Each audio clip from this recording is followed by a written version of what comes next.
Jadi apapun itu yang kamu lakukan, maka jadilah yang terbaik dalam melakukan pekerjaan itu.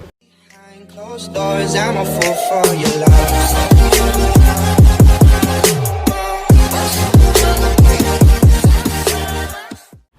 Assalamualaikum warahmatullahi wabarakatuh. Selamat datang kembali di channel As'ad Isma Official. Dan hari ini kita bersama dengan Ibu Fadilatul Hikmah SH LLM. Beliau adalah peraih beasiswa sekaligus lulusan terbaik di University of Washington, Amerika Serikat. Nah, hari ini mungkin kita akan membahas tentang kiat-kiat bagaimana beliau bisa meraih kesuksesan dari bangku SD sampai kepada yang sekarang ini menjadi dosen di Departemen Hukum Pajak Fakultas Hukum Universitas Gadjah Mada, Yogyakarta. Baik Bu, untuk pertanyaan pertama yaitu dengan Ibu meraih sukses ini kita kata Soekarno itu Bu ya, jas merah tadi, jangan lupakan sejarah itu Bu ya. Dari Ibu SD sampai dengan Ibu SMA yang ada di Kota Jambi waktu itu Bu ya. Ini gimana sih Bu perjalanan Ibu selama menjadi pelajar itu? Oh ya, jadi tadi kok nggak salah pertanyaan tentang pola pembelajaran ya. Saya sampaikan bahwa sebelum SD itu ketika TK, bahkan sebelum TK, orang tua saya khususnya ibu saya memang banyak terlibat gitu dalam proses saya belajar. Jadi sebelum SD itu saya sudah terbiasa ketika main itu pasti ada aspek-aspek belajarnya gitu ya. Jadi ketika belajar kemudian mengenal huruf, ketika bermain kemudian mengenal huruf, ketika bermain nanti belajar akhirnya bisa membaca, menulis. Maka sebelum umur saya 6 tahun, itu 5 tahun tetangga yang waktu itu kepala sekolah menyarankan ke ibu saya, udah ini masuk aja SD gitu. Jadi saya sudah bisa masuk SD sebelum umur masuk ke SD, dan waktu itu diperbolehkan. Nah, waktu saya masuk SD sama gitu ya, pembelajaran saya selalu didampingi oleh orang tua. Ya sehari-hari saya kayak anak siswa SD pada umumnya, berangkat sekolah, kemudian ketika pulang makan dan segala macam, dan kemudian sore itu orang tua saya menyekolahkan saya tambahan, itu namanya madrasah ya, di dekat rumah. Nah, jadi kegiatan saya pagi sekolah SD, sore itu saya madrasah sampai lulus gitu. Nah, kemudian dari SD ke SMP itu lagi-lagi juga orang tua saya pastinya selalu terlibat. Tapi seingat saya waktu SMP itu dari kelas 1 sampai kelas 3 saya aktif di kegiatan ekstrakurikuler juga, drum band.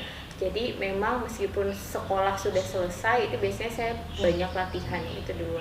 Nah, untuk SMA waktu kelas 1 seingat saya memang full di sekolah dari pagi sampai sore.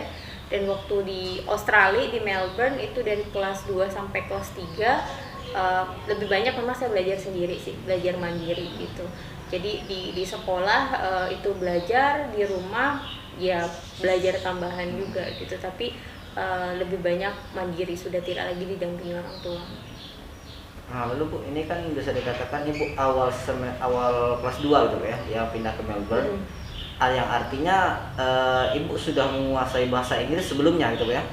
Artinya sebelumnya. Nah, ini dari kapan sih Bu Ibu memfokuskan diri untuk belajar bahasa Inggris gitu Bu? Saya belajar bahasa Inggris itu dari kelas 4 SD yang belajar formal. Waktu kelas 4 SD itu orang tua saya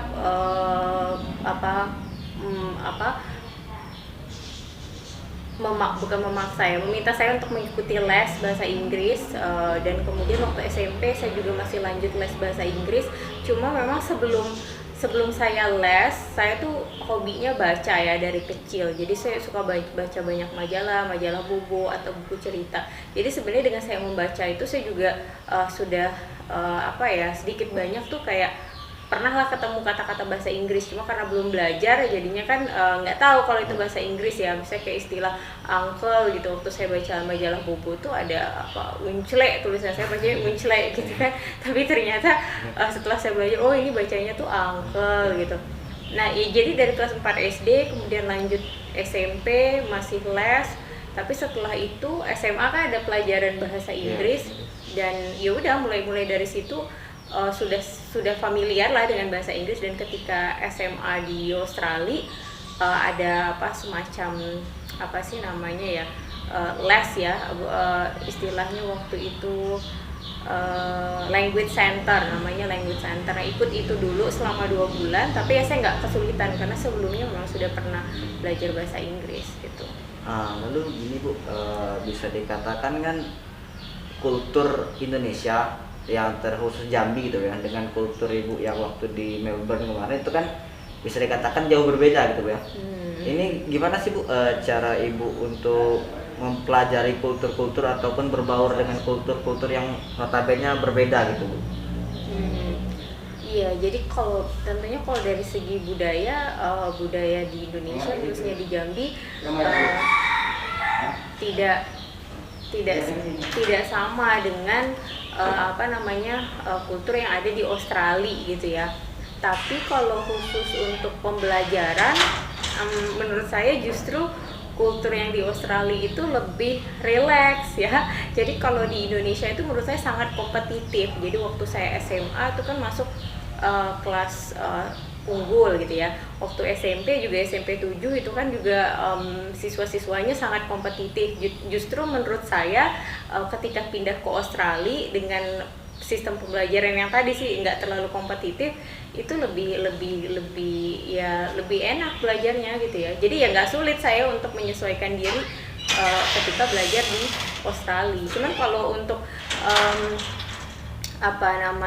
kultur sosialnya gitu ya, ya sebenarnya ya karena kita di sekolah ya sudah gitu loh, bahwa ya harus terbiasa menerima perbedaan ya. Jadi kalau di Jambi mungkin kan banyak orang-orangnya tuh sama semua ya, maksudnya kebanyakan Muslim gitu. Kalau di sana ya gimana, harus terbiasa. Teman-teman saya nggak semuanya Muslim, bahkan mungkin ada yang nggak punya agama. Jadi ya harus bisa beradaptasi dengan kondisi itu. Alhamdulillahnya teman-teman saya juga bisa menerima ketika saya menggunakan jilbab, karena siswa yang lain misalnya dari Timur Tengah itu juga sudah banyak yang menggunakan jilbab. Jadi saya bukan yang satu-satunya gitu. Ya artinya di sana juga menyesuaikan, tidak ada yang namanya perbedaan itu ya. Tidak ada perbedaan ya, tapi kemudian kita bisa menciptakan harmoni gitu. Artinya saling mengerti satu sama lain gitu ya. Saling menghargai. Dan ini kan bisa dikatakan Ibu berarti pelajar SMA lah, setingkat dengan SMA kalau di Indonesia Bu ya, di Melbourne kemarin. Lalu kenapa kok Ibu memilih UGM gitu Bu sebagai jenjang pendidikan selanjutnya? Kenapa tidak Ibu lanjutkan di Melbourne sana, di Australia atau di luar negeri sana gitu Bu? Iya, jadi ya awalnya waktu saya SMA di Jambi itu ya, kan kebanyakan teman-teman atau guru merekomendasikan untuk lanjut sekolah itu ngambil kedokteran ya, pasti tahu ya. Dan untuk majornya atau konsentrasinya itu di SMA kan banyak diarahkan IPA. Nah cuma ketika saya ke Melbourne, nah ini yang berbeda. Ternyata waktu kelas 2 SMA atau kelas 11 itu belum ada, mereka di sana tidak mengenal penjurusan sebenarnya. Jadi nggak ada namanya IPA, IPS, bahasa itu nggak ada. Tapi tadi siswa itu dibebaskan untuk memilih mata pelajaran yang mereka sukai. Jadi ketika saya dapat kelas 11 SMA boleh milih 5 mata pelajaran, ya saya ambil yang saya sukai ya. Matematika tetap saya ambil, tapi saya ambil yang general math gitu, bukan math advance yang misalnya untuk anak IPA. Kemudian saya ngambil mata pelajaran legal studies misalnya. Saya ngambil IT, information technology gitu. Nah itu semua secara nggak langsung juga mempengaruhi saya untuk memilih fakultas hukum. Jadi waktu saya ngambil legal studies itu kan isinya mata kuliahnya tentang hukum ya, tapi tentang sistem hukum Australia. Nah sistem hukum Australia sebenarnya kan tidak sama dengan sistem hukum kita. Cuma waktu di Jambi, waktu di Indonesia nggak pernah ada mata pelajaran hukum tuh, nggak ada. Dan saya waktu itu sangat amazed gitu ya, wah ternyata belajar hukum dan cara belajar di sana tuh seru gitu ya. Dosen ngasih kasus, kemudian kita disuruh baca berkasnya pengacara, terus kita disuruh berpikir ini kira-kira menurut kamu orang ini melakukan kejahatan itu enggak gitu, apakah dia membunuh anaknya gitu. Terus belajar lewat nonton video. Nah ini kalau menurut saya yang memang nggak sama, cara pembelajaran nggak sama antara Indonesia khususnya Jambi saat itu dengan Australia. Jadi ketika saya belajar legal studies, menurut saya hukum itu menarik, makanya kemudian saya memilih saya mau ngambil fakultas hukum gitu. Nah ketika mau mengambil fakultas hukum, saya waktu itu miss-nya saya nggak tahu kalau fakultas hukum di Australia itu ternyata passing grade-nya sama seperti kedokteran. Jadi kalau misalnya di kita kan kedokteran bisa 90 sekian gitu ya. Kalau hukum kan di bawah itu kalau di Indonesia. Saya nggak tahu kalau di Australia itu hukum tuh lebih kurang sama dengan kedokteran gitu. Berarti sulit kan. Nah, karena sulit itu saya nggak memperhitungkan di awal, saya nggak menyiapkan diri. Jadi waktu lulus SMA ya maksudnya saya ikut ujian, saya maksudnya semampu saya gitu ya. Saya nggak nge-push diri. Akhirnya hasil yang keluar waktu itu passing grade-nya itu nggak cukup, hasil ujian saya itu nggak cukup untuk passing grade fakultas hukum. Nah kemudian orang tua saya menyarankan ya udah ambil kampus yang lain, fakultas yang lain, nggak usah fakultas hukum tapi bisa di Australia. Tapi waktu saya milih kampus lain, nggak bisa, saya nggak bisa dipaksa ngambil sesuatu yang saya nggak suka gitu kan. Akhirnya saya bilang saya mau pulang saja ke Indonesia, meskipun waktu itu orang tua saya belum selesai. Orang tua saya waktu itu masih tahun kedua kalau nggak salah ya, S3-nya baru tahun kedua. Cuma saya bilang nggak apa-apa, saya pulang ke Indonesia duluan gitu, karena saya pengen lanjut ke Indonesia. Nah lanjut studi ke Indonesia itu saya milihnya UGM, karena saya tahu UGM itu di Jogja.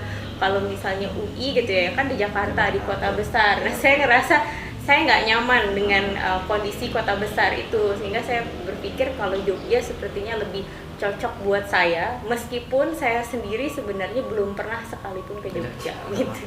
Ada gini, itu kan ya seperti yang Ibu sampaikan tadi, sistem pembelajaran hukum di Australia dengan yang ada di Indonesia ini kan berbeda. Ini gimana sih Bu cara Ibu untuk berbaur dengan sistem pendidikannya tadi Bu? Dari Ibu sekolah di Melbourne tadi ke melanjutkan jenjang pendidikan ke UGM itu tadi Bu. Iya, oke.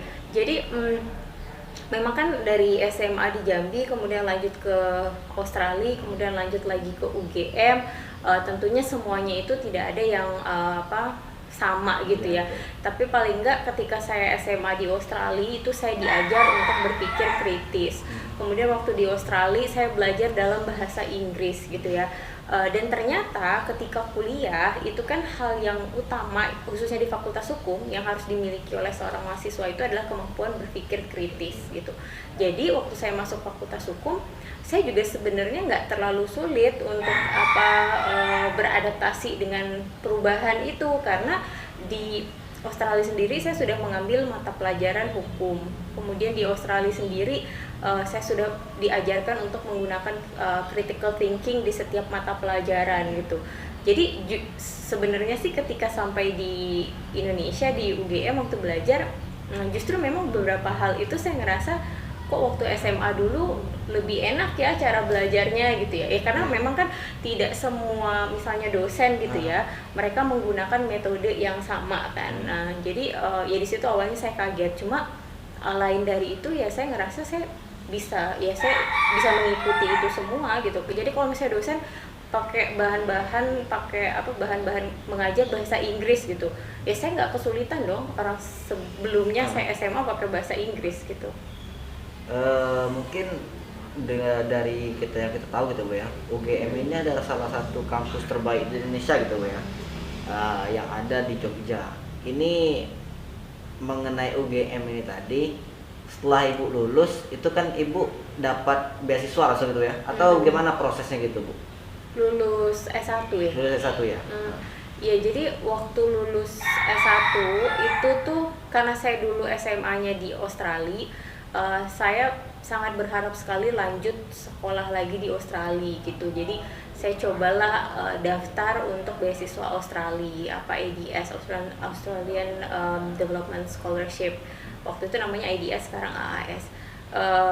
Tapi waktu saya mencoba saat itu, saya kan lagi-lagi saya juga nggak mencoba dengan misalnya mencari tahu ya supaya misalnya berhasil harus ngisi formnya seperti apa, itu saya nggak mempelajari gitu. Jadi ya udah submit aja, saya nggak keterima. Waktu saya nggak keterima itu ya lagi-lagi saya shock gitu kan, oh ini bahasa Inggris saya udah bisa, saya juga maksudnya lulus nilainya baik gitu kan, kira-kira yang kurang apa karena saya nggak punya pengalaman bekerja gitu ya. Di situ saya berpikir sih, karena ketika lulus memang kan nggak langsung jadi dosen, meskipun waktu itu sudah direkomendasikan oleh dosen di sana untuk jadi dosen, cuman prosesnya itu terjadinya tahun 2012. Jadi kan saya lulus 2011. Nah karena belum belum ada rekrutmen dosen, jadi waktu yang ada menunggu itu, makanya saya inisiatif untuk daftar jadi asisten peneliti di pusat studi gitu, supaya saya punya pengalaman bekerja gitu ya, karena ketika punya pengalaman bekerja kan bisa saya masukkan dalam CV.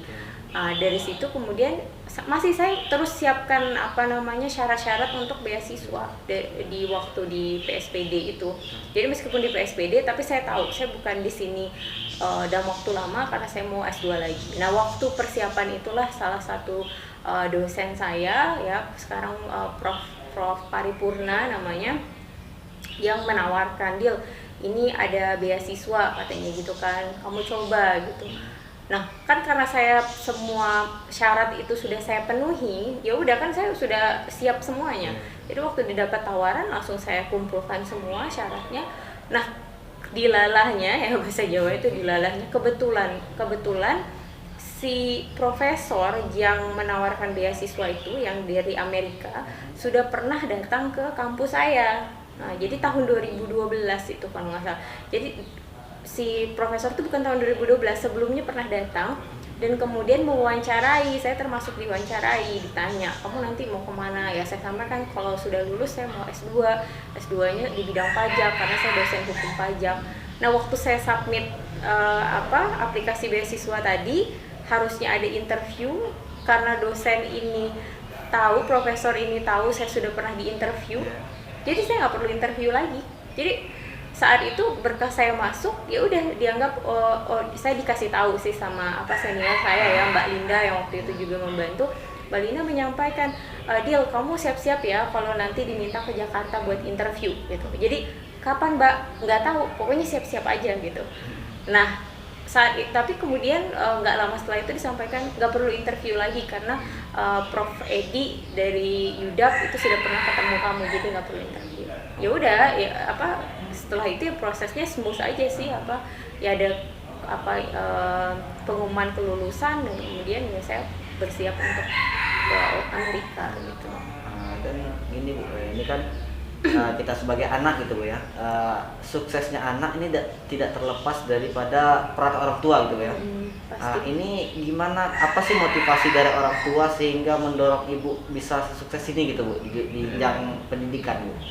Iya, ya jadi ya itu harus di highlight ya, bahwa orang tua itu merupakan salah satu kunci ya dari keberhasilan saya sebagai anak gitu. Jadi kalau saya lihat orang tua saya itu tipikal yang istilahnya tuh walk the talk. Baik Bu, untuk pertanyaan selanjutnya mungkin dari saya ingin nanyakan, Ibu sebagai generasi milenial gitu ya, generasi milenial yang ibaratnya kita masih mempunyai jiwa-jiwa muda, ini kan pasti mengalami fase-fase down itu tadi Bu ya, fase down. Itu gimana sih Bu kiat Ibu untuk dalam Ibu mengalami down tadi untuk bisa naik lagi atau keluar dari fase down tadi Bu? Iya. Oke, kalau saya pribadi belajar dari apa yang sudah pernah saya alami, biasanya kalau sedang down atau sedang sedih itu saya berusaha tidak menutup diri gitu ya, artinya tidak disimpan sendiri. Jadi di situ saya akan pertama biasanya paling dekat sama saya, teman-teman saya gitu, akan saya ajak untuk curhat, untuk sharing. Tapi kalau untuk masalah yang memang benar-benar besar gitu ya, saya akan melibatkan orang tua saya akan cerita dengan orang tua saya, dan biasanya orang tua saya selalu ready, dan kemudian juga akan, kalau memang mereka tidak bisa menemani saya karena di Jogja, biasanya ada saudara atau kenalan yang kemudian diminta untuk ya tadi untuk mendampingi gitu. Jadi ya pertama saya selalu ke keluarga gitu, cerita dulu. Tapi ya selain itu mungkin ya tadi ya kalau kita Muslim gitu ya, kita percaya bahwa segala sesuatu itu pasti bakal ada jalan keluarnya gitu ya. This too shall pass gitu. Jadi kalau sesulit apapun ya insya Allah bakal ada jalan keluarnya. Jadi ya selain berdoa juga ya rajin sholat mungkin atau rajin melakukan ibadah yang lain, ya mengingat lagi achievement atau capaian-capaian yang sudah pernah diperoleh sebelumnya gitu. Berarti kan dari situ kita percaya bahwa kita sudah pernah melakukan itu, mengerti itu, dan sekarang ya sama juga gitu. Artinya tidak boleh terlalu lama di dalam kondisi down atau sedih. Dan ada sedikit pertanyaan Ibu dari saya pribadi. Ini kan Ibu juga tergolong, itu mohon maaf sebelumnya gitu Bu ya. Ibu juga punya suami gitu ya, punya suami yang tergolong juga di bidang akademisi. Di dosen salah satu kampus YN Surakarta Bu ya. Iya. YN Surakarta, dan di situ juga pasti mengalami kesibukan pribadi-pribadi yang tergolong Ibu di UGM, beliau di IAIN Surakarta. Ini kan jarak tempuh yang lumayan jauh gitu Bu ya. Ini gimana sih Bu Ibu membagi waktunya antara akademisi masing-masing tadi dengan keluarga gitu Bu? Ya jadi kalau sebelum pandemi kan memang masing-masing orang punya rutinitas yang akhirnya kami nggak dalam satu tempat gitu ya. Jadi suami saya harus berangkat ke Solo, saya juga harus berangkat ke kampus saya, ke UGM gitu. Jadi bertemunya biasanya malam hari gitu. Cuma meski ya kalau rutinitas yang baik sebenarnya memang sebelum tidur biasanya ada sharing dulu gitu, ada pillow talk dulu. Tapi sebenarnya selain itu juga kami berdua sih sepakat ya, at any time dalam waktu apapun, kalau misalnya salah satu butuh cerita gitu, ya udah gitu, maksudnya ya udah cerita gitu. Jadi nggak harus ada waktu-waktu tertentu juga. Jadi kalau misalnya saya ngerasa saya lagi nulis apa gitu, saya butuh temen diskusi, ya udah saya nanya. Tapi ya di situ mungkin positifnya ketika saya nikah sama orang yang sama-sama backgroundnya hukum ya, meskipun suami saya hukum Islam, tapi kan dia juga mengambil mata kuliah yang dasar tentang hukum. Jadi diskusi kami itu nyambung. Jadi enak aja. Jadi kalau suami saya ngerjain disertasi, dia ngerasa nggak yakin dengan argumentasinya, ya dia bakal ngajak saya diskusi. Saya juga sama gitu. Jadi ya di situ akhirnya habit atau kebiasaan untuk sharing itu bisa terjaga. Terakhir nih Bu, ini sih bukan pertanyaan tapi saya pribadi dan juga penonton dari As-Sadd Isma Official tadi berharap atau memohon gitu Bu, Ibu memberikan motivasi kepada kami, kepada saya, kepada penonton, untuk bagaimana kami dari generasi yang tergolong masih di bawah Ibu gitu Bu ya, ini bisa mengikuti jejak Ibu suatu saat nanti Bu. Boleh Bu kasih motivasi untuk kami semua gitu Bu? Iya, jadi kalau yang pertama itu dari Abraham Lincoln ya, menurut saya kata-kata motivasi yang menurut saya bisa diterapkan oleh semua orang dalam kondisi apapun. Itu Abraham Lincoln pernah mengatakan whatever you do, be a good one gitu. Jadi apapun itu yang kamu lakukan, maka jadilah yang terbaik dalam melakukan pekerjaan itu gitu. Nah ini kan sebenarnya bisa untuk siapapun dalam kondisi apapun. Kalau misalnya kamu seorang ibu ya, itu juga bukan pekerjaan yang mudah kan, ya berarti jadilah ibu yang terbaik gitu. Atau kamu jadi dosen, jadilah dosen yang terbaik gitu ya. Atau ya apapun itu yang kamu lakukan, kamu seorang chef, koki, jadilah yang terbaik gitu.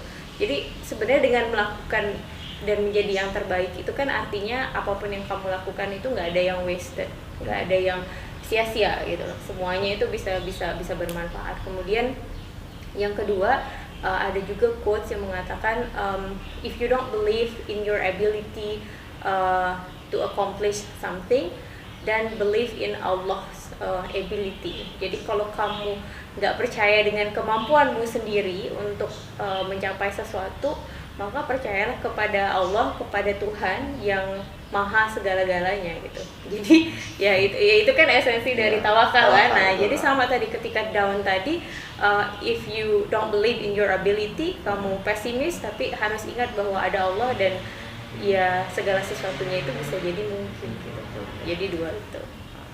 Oke Bu, terima kasih banyak atas motivasinya, atas sharing-sharingnya bersama kami itu ya. Mohon maaf mengganggu waktunya. Mungkin cukup sekian itu Bu ya. Untuk pertemuan selanjutnya boleh nanti kita cerita-cerita lagi tentang bagaimana jenjang berikutnya, tentang pendidikan Ibu, ataupun mungkin nanti saya pribadi ingin lanjut kuliah di UGM, mungkin Bu saya bisa kontak-kontak dengan Ibu Ya, pasti, atau pasti. penonton nanti bisa kontak-kontak dengan Ibu apabila mereka pengen lanjut di UGM gitu Bu ya. Ya, boleh. Oke, terima kasih semuanya. Itu tadi motivasi dan juga penyampaian dari Bu Fadilatul. Untuk selanjutnya mungkin nanti kita temu-temu lagi dengan beliau, memberikan lagi motivasi kepada kita semua. Akhirul kalam saya ucapkan wallahul muwaffiq ila aqwamit thoriq. Wassalamualaikum warahmatullahi wabarakatuh.